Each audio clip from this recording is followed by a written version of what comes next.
we have spent a lot of time on the show warning you about the dangers of Project 2025. We've also spent some time talking about one of the plan's key authors, that guy, Russ Vought, someone who could be White House Chief of Staff during a second Trump term.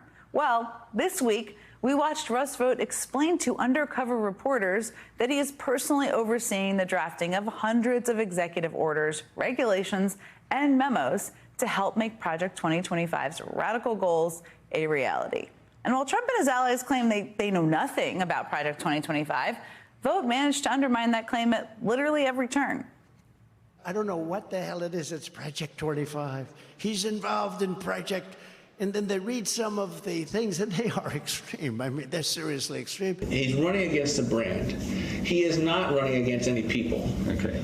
He is not running against any institutions. It's interesting. He's, in fact, not even opposing himself to a particular policy. Project 2025 is not affiliated with the Trump campaign. I am very happy with the JD pick. I think it's transformative for sure. And he's, think of him as a member version of what we do. Project 2025 has absolutely nothing to do with the past, present, or future. President Trump and President Trump alone will make his own policies. If it's someone like Stephen Miller or Bob Lighthizer, then all this stuff gets plugged right in. Joining me now is Democratic Congressman Dan Goldman of New York. Congressman, it's great to see you. Thank you so much for joining me. I wanted to just start by asking you to give us your reaction to that undercover video, that's what that was, of Russ Vought, and that side-by-side of Trump allies trying to distance themselves from Project 2025. Yeah, it's so telling, right? In private, it's clear that this is all part of the Trump operation.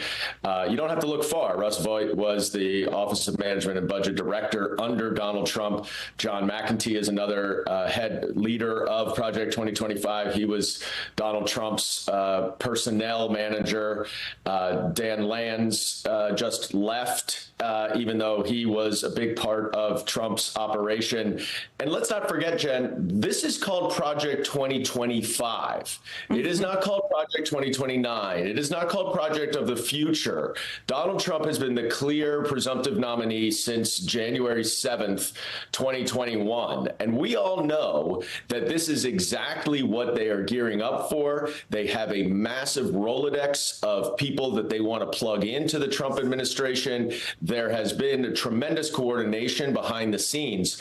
Donald Trump realizes that it is a political liability, so he will lie as he always does and try to run away from it.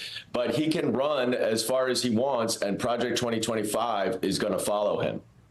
No question. And that guy, Russ Vought, everybody saw is rumored to be on his short list for Chief of Staff. So, the American people know what's going on here. Let me ask you, Kamala Harris, there's a lot to talk about Project 2025. We will continue to do it. You will continue to do it. But Kamala Harris and Tim Walz are about to embark on this bus tour through Pennsylvania. They're kicking it off today. There's so much energy around this campaign. I mean, it felt for so long like a big part of the Democratic message was anti-Project 2025, anti-Donald Trump. Obviously, that's still core. But does it feel to you like this election is becoming more about voting for something rather than just voting against something? Yes, and that's partly, I think, the energy and vision that Kamala Harris has brought. And Joe Biden has been a historically impressive president. But the message he had was, we need to finish this job, and the danger is Donald Trump if not. Now we really have a messenger in Kamala Harris who can promote this vision of the future where we are working in government for the American people. We are trying to lower costs. We are trying to give people the opportunity to achieve the American dream, as opposed to Donald Trump and Project 2025, which wants to go back to the 1950s and take away our rights and freedoms and limit immigration and limit the great melting pot that is this country. And it's basically a forward-looking vision versus a regressive vision that Donald Trump has. Some of it's even going back to the 1890s, even before the 1950s, believe it or not. So before I let you go, I have to ask you, I mean, House Republicans led by your colleague, Congressman James Comer, I know one of your favorites, launched an investigation this week into Governor Tim Walz's connections to China. What do you make of this latest attempt to attack the Harris-Walz ticket? And I mean, I don't think it's going to stick, but what do you make of all of it? Well, it'll probably stick as well as the Biden impeachment investigation did, which is to say not at all. But it is grossly inappropriate and improper. You cannot use the official authority of Congress as the Oversight Committee to do partisan electoral work.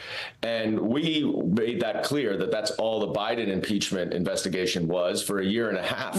But now there's no way around it. As soon as Vice President Harris and Tim Walz are on the ticket now, James Comer launches investigations into them. It is clear that James Comer is improperly using the Oversight Committee as an arm of Donald Trump's campaign. It won't stick because there's nothing there and because Comer is inept, but it is truly, truly remarkable that they would go this far and this brazenly to make such a partisan effort out of an official duty of Congress. And Governor Walz was teaching when he was in China. I think people should be aware of what he was even doing there. Congressman Dan Goldman, I always enjoy talking to you. Thank you so much for taking the time today. Thanks, Jen. See you this week.